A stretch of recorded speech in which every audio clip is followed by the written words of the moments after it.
So we've been reading through Psalm 91. And it's a great psalm. It talks about how God is so awesome. He takes care of us and he covers us.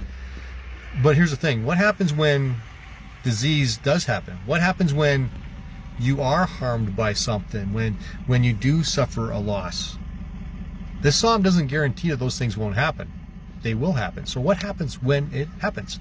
Well, let's look at verses 5 and 6 and see. This is what the psalmist writes.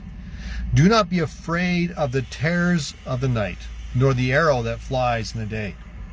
Do not dread the disease that stalks in the darkness, nor the disaster that strikes at midday.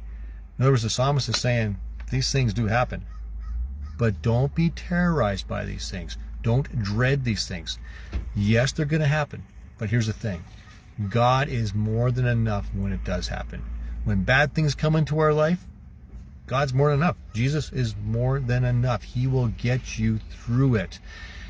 You don't have to fear it, because we face it. We don't face it alone, right? We face it with Jesus. We face it with our risen Savior. And that makes all the difference in the world. So there we go. Do not do fear. Don't do terror. Don't do dread.